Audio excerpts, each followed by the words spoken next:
Okay, right from where we left off, now we're going to start building our particles, like the impact, sparks, etc. So this, since we start also building our render network box here, so let's create that one as well. Render volumes, and let's give them a, usually I color these dark gray or black for my volumes, and usually simulation network, my simulation network is red. Okay. Actually, let's call this simulation. Okay, let's put in a geometry node here. We're gonna call this sparks.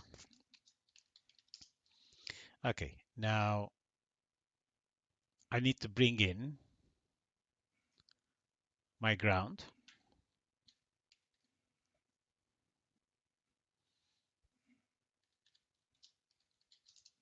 Then I need to bring in my car.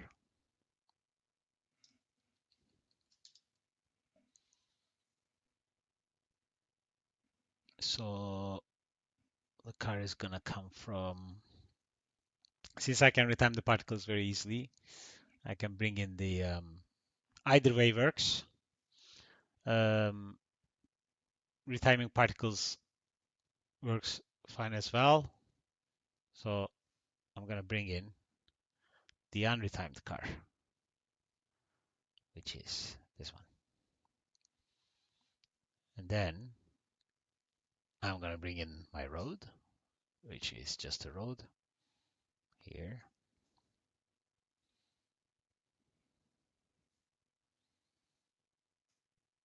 Okay, and then I need to do some selection where the car is landing. So where does the car land? Right there. Okay, so I really don't need much of this GR, which is just probably this is good enough. Actually, it's not even that much. Just let me see. Bang. So just this part.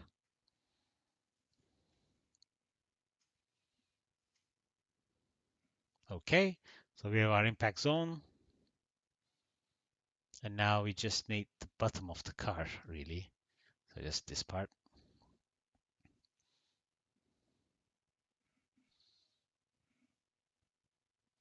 I believe that's all we need.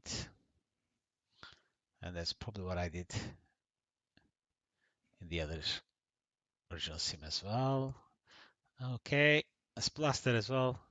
Delete none. So we have the setup here. Now let's scatter points on both.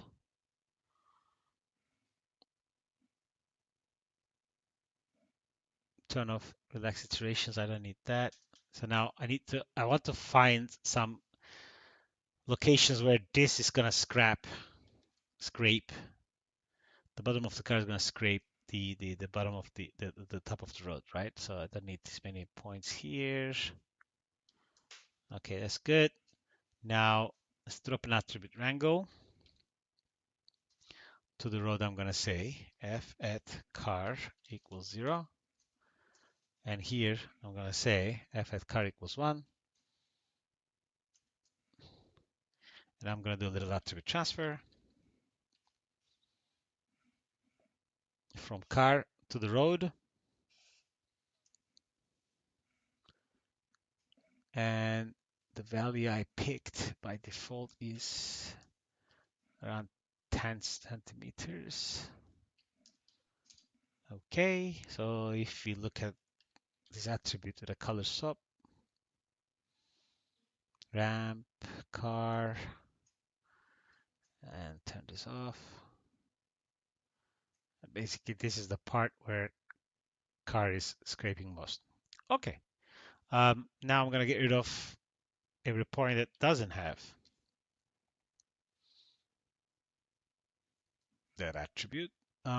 So if f at car equals to 0, remove point 0 at ptnum. Okay, so I'm one step closer to my emission points, but let's make that a little bit more interesting as well. Attribute noise.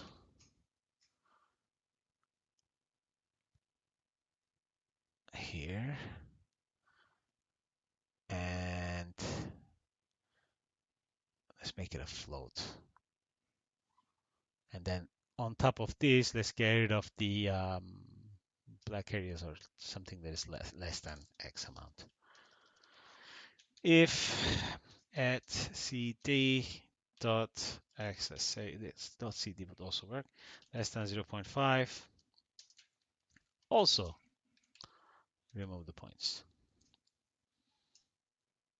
This, they're all lesser than that. Why is it not working? Let's try cd. It should work. cd x.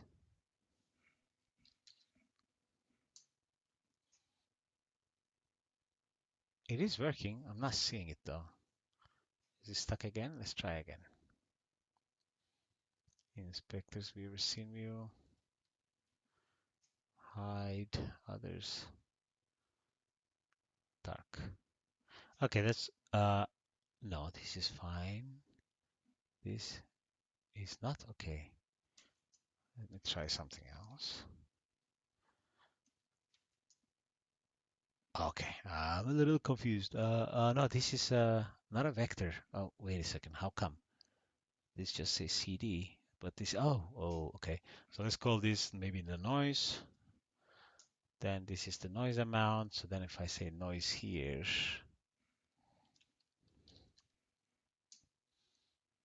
and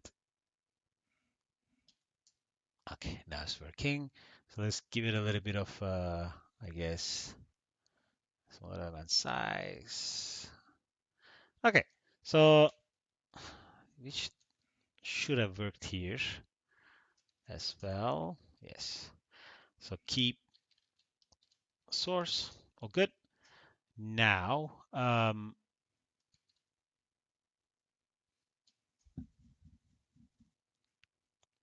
let's drop in a pop net. Actually, let's do a, do we need to do any cleanup here? No, we're good. Let's drop in a rest stop in case we need to do something with those positions later on. Let's drop in a pop net.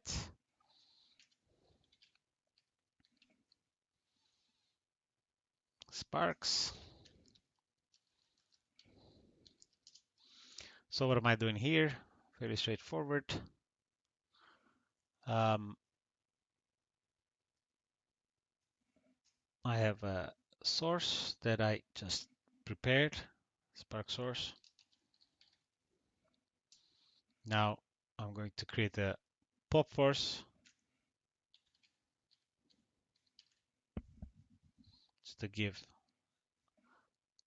some impact force. And I'm gonna go, let's put 10. We're gonna try this out, see what it does. Okay, and a little bit of a pop drag.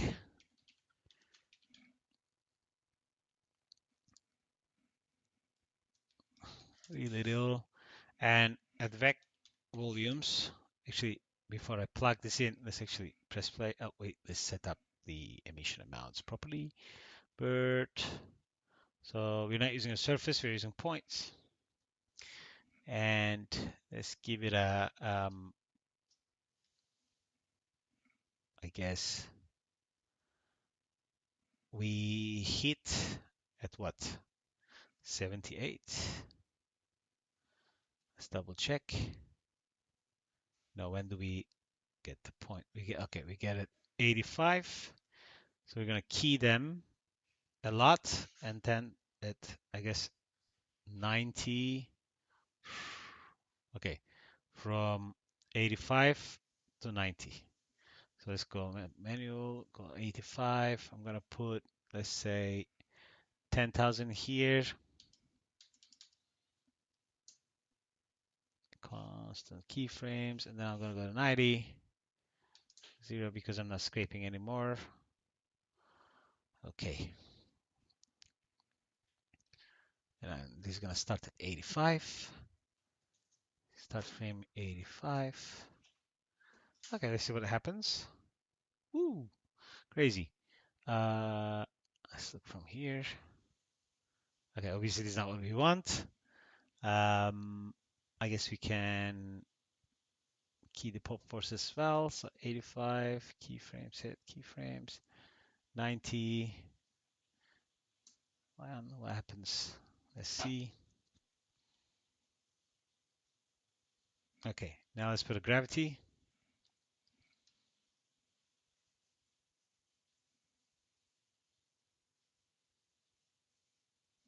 Okay, so what is this is still affecting it because it's at 1. Let's put it to 0.1.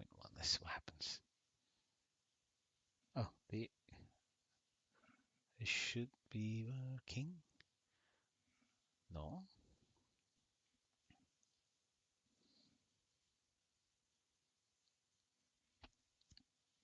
Okay, this is weird because our gravity is not working.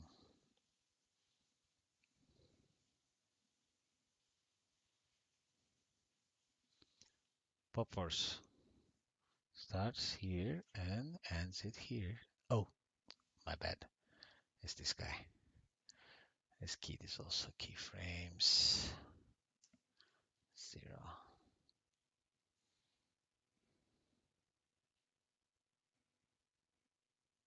Still didn't key. 0. Keyframe. Okay, so now we have like a little up and down. Okay, cool. Let's give them a little bit of a random attribute randomize. Attribute randomize. Let's say velocity, Gaussian. Come here. What happens? Okay, it's a bit more realistic now. Now what we need to do is the advection. Car advect. Let's put this guy here. Actually, do we need to do this? Yes, let's do it. And then let's object merge our sim here in Carfire.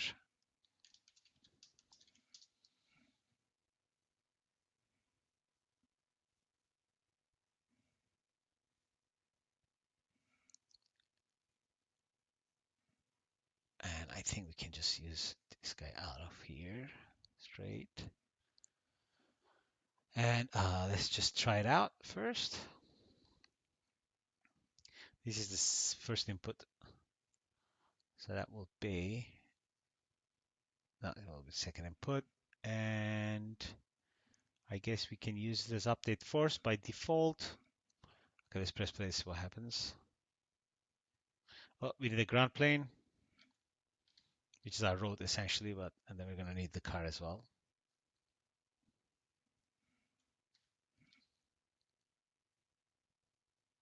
And I do want to point these noise initially up, not just down.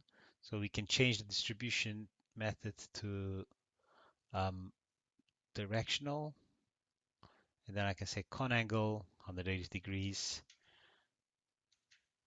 direction up, and then bias towards the direction, and then everything is pointing upwards. Okay. So if I go here now and look through the camera again, we don't need this guy. The merge needs to be in the correct order. Left input affects right input. So I just swap the input. So my ground plane is on the left, but I don't need that to be visible.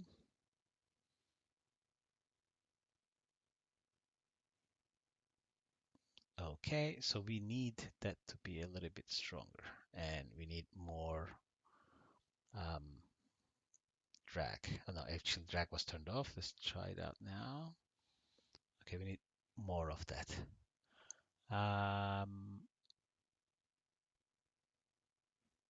Drag, maybe 2.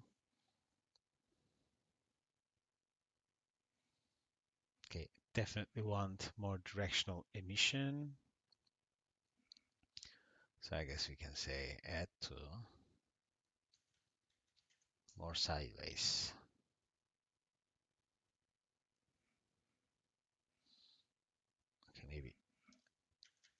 probably easier to make this in the attribute randomize more. Let's bring in our car as a collider though, that we're gonna need. Static, we're gonna drop a static object. We're gonna call it car. Okay, that's fine. Now I can just go in here. Oops, not there. We already brought the car in here, so we can just drop it to subpath. Don't want bounce. Let me see, it's deforming. And I think we probably should bring in in case there are holes, I'm not sure, but we should bring in the proxy volume.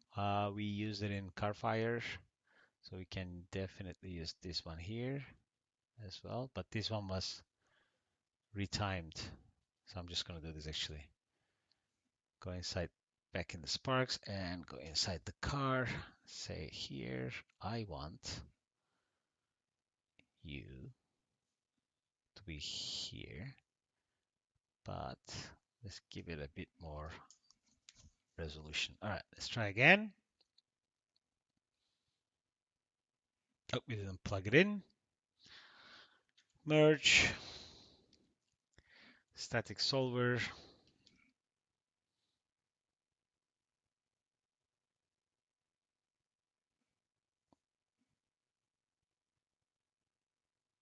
Okay, so we definitely want this to shoot sideways. Okay, so let's do that from the settings. And I'm going to turn this off so it's a bit faster. And let's have a look here. So we really want sideways velocities. Okay, so what if I say go crazy? Okay, we just want more. Actually, something like this, I guess, should shoot around a lot. Let's have a look. Okay, so what happens if I turn on the collider? Okay, so let's make it just more stronger.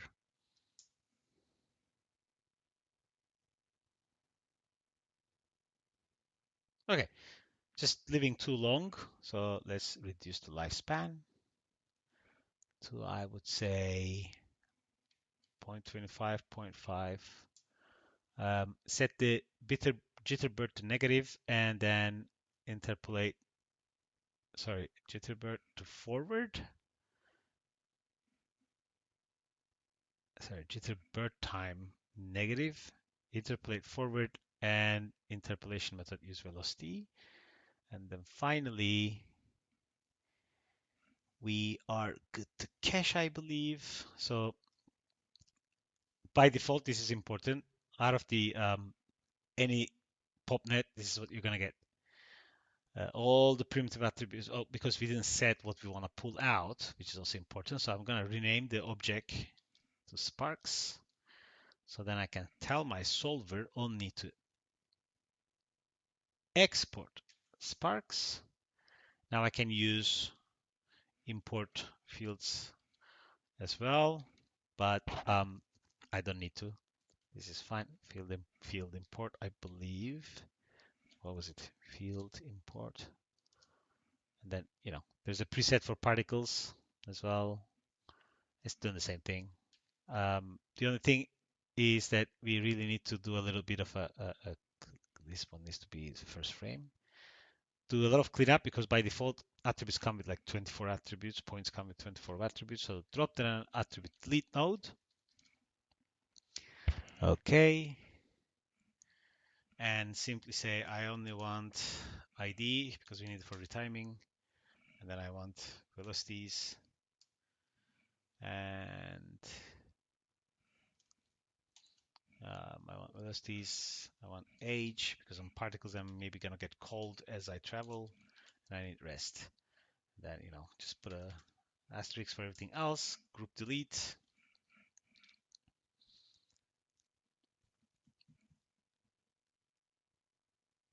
And then some renderers like to know if these are particles. So then you can say a particle system. So instead of unconnected points, you're going to have particles. Okay. Now we just have to determine if we have enough points here, which I don't think we do. Let's give it a bump. Maybe another 0.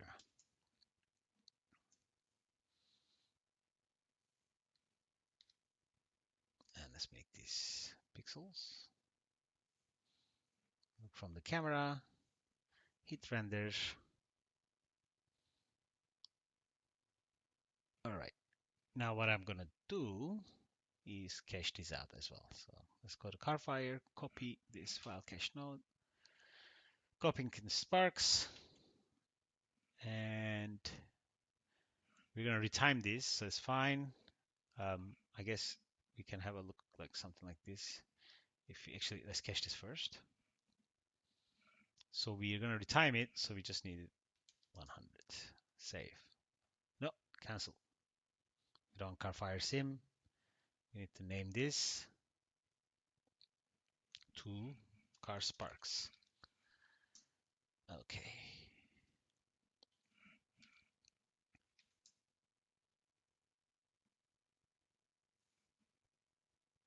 Oh, I think my system was too quick. I think it already overwrote. Oh no, on the Carfire. Yes, it did. Wow, I was too slow to press stop. Okay, we can cache that after. All right, where are we now? Obviously we're gonna need a new geometry node. Say Sparks for rendering. Sparks render. And we're gonna do the same thing. So I'm just gonna go in here. Now we need it with the retime. So I'm gonna go in here. I'm gonna get that guy. Put this under Sparks. Object merge. Pull in the particles.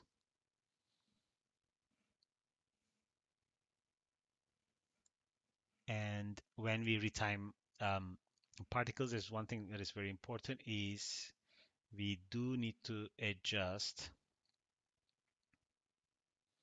and we don't need anything under, so let's get rid of those. We do need to have IDs, and we need to tell our retimer that it needs to use the IDs, okay? And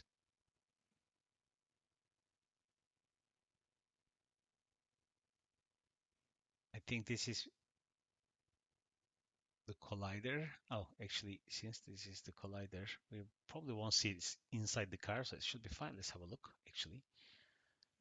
And if I go put a color swap, maybe say render red, ramp from age, and I want this to render something like yellow here, probably orange, and here like darker colors. Let's go a little bit ahead. Okay, so if I go here now, have a look.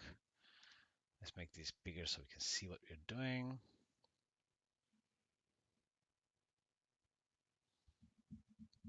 No, not the retimed ones. That's fine.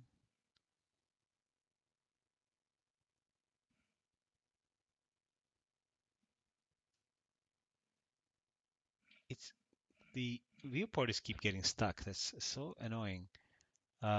This is, oh, because we cached that out, that wasn't getting stuck. Okay.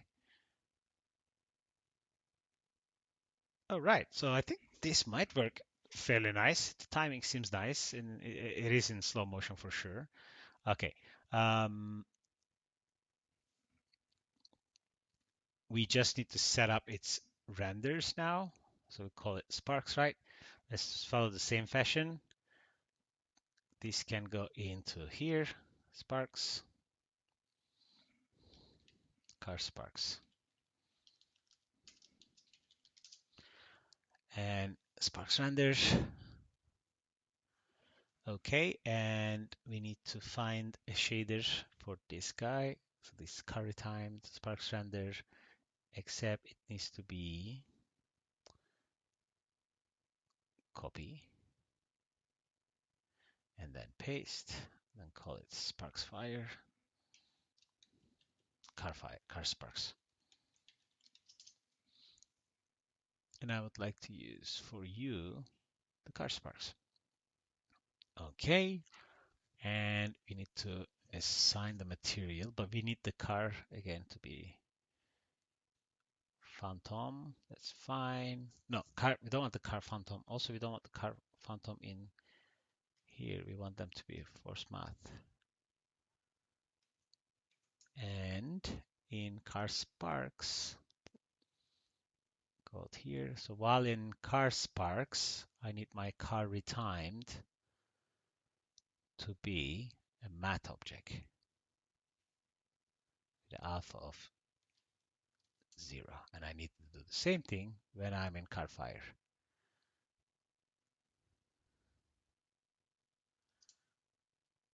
Or you can put everything in one one layer and render everything together and try to kind of work out with the crypto math, which is also perfectly fine. Okay, so what are we doing? We need to render this, but we do need a shader first. Let's create another one here, car fire, but this is gonna be a spark shader, car spark. So it's gonna be not a volume shader, obviously. Let's drop it on RS material. Goes into surface. Now an RS color correction would come handy into, I believe this can go into diffuse color, or yeah, that's fine. And we can drive the color with CD. Then let's drop it on RS user data vector or color. I think that should work as well. Input here. Okay, this should work. Let's test it out anyway. Out, car sparks, render view, and hit render. Oh, we didn't put the assign the shader, of course. Sparks render, stop the renderer, and let's go back into the material, car spark. Hit render.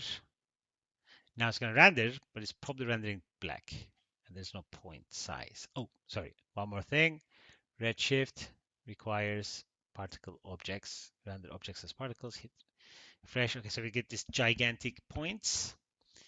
Now, obviously, we need to adjust the particle size. Now we can do that as well because we have IDs. So what I suggest doing is a bit more interesting actually. Let's drop down a point. Whoop.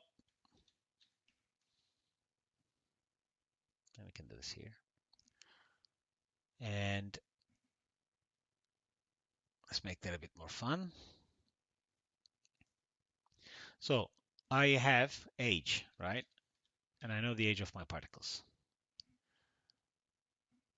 And I can check that by going into spreadsheet, load the particles at some frame, check out their ages. It's 0. The maximum is 0.62 and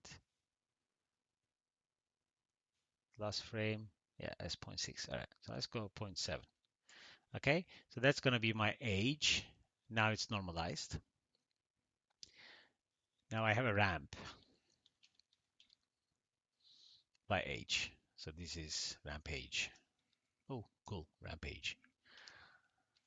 Okay, and now I want to create a random value using the IDs. So it's not always exact same color, but the output will be a 3D color output. So if I plug this in, CD, I'm going to see that my particles are random colors. Oops, dive back inside. Now I can say, this is all black. It's gonna be nice. Actually, I need 1D output. Black and white, that's fine. Now I don't want black ever, so I want to put a fit range and say, okay, my minimum is always at least 25% white. Okay, and then I want to multiply my age with this random value and then up to a color. Now, if I go upside, I can kind of give it a different shade, right? So what I need to know is that which end of my particles is the young particle. So around this frame, this is when they're born. So obviously this is when they're the hottest. So let's create that scala again. You know, maybe a little bit going dark and then really dark at the end. Okay, now if I go back to pixel view, I guess it's a bit easier to view like that. Maybe a little bit more hot. Okay, and if I squeeze this guy in here a bit more, okay, so we can probably have a bit longer yellows. Okay, so this is definitely better. So I don't want like this. Let's go here. So it's called CD, right? Now let's go outside. Let's take those particles out a bit more. Okay. Let's hit render again. Oh, where's my render view? My render view disappeared. Let's save this as 0.6 car sparks. Accept, and let's try again. Why is this? Where's my render view? There's so many bugs. Okay. We're missing a render view. Let's try this one. Oh, but this one now we have to say you have to render. Will this work like this? I think we need to drag this guy here so it's connected. Okay, let's try it. So the particles are here. The size is not good. Let's bring the size down. Oh, actually, also let's maybe, because the color is working, maybe let's plug this color into our emission color. Okay, let's hit render again. And our emission value to be 1. Okay, so we have particles that are huge, but they're lit. Okay, let's put this to 2, so it's bright. Now we just have to give them a small size. Also, we need to say, to make sure the mesh deformations are on. If I turn this off, go back to car sparks, I need to have my motion blur turned on as well, together with deformation and instances. Hit render, I should get the motion blur. Yes. Now, again, they're just too big, and that's going to be due to p-scale attribute, which we can do here because we have this random value, right? So we can say fit, and it's like 0 to 1. So what do I want? 0 0.02, 0 0.04. Now I can export this out as a p-scale, and Redshift will respect that. P-scale. Hit render. Okay, it's too big. Maybe we go 1, 2, smaller. Okay, 0, 2, 0, 4, 0, 5 maybe. Okay, that's more like it. Okay, cool. Now this is also done. Let's organize the output and we'll finish this video. And we will continue in our next one. Oh, the Redshift render view was here. It just was behind my screens somewhere. Okay. So what can we do next? Next, I think it's good if we continue with the cloth, with a little bit of vellum. And then most likely we are going to, we need to do the heat haze. Once we do the heat haze, we're going to complete the lesson. All right. See you in the next video.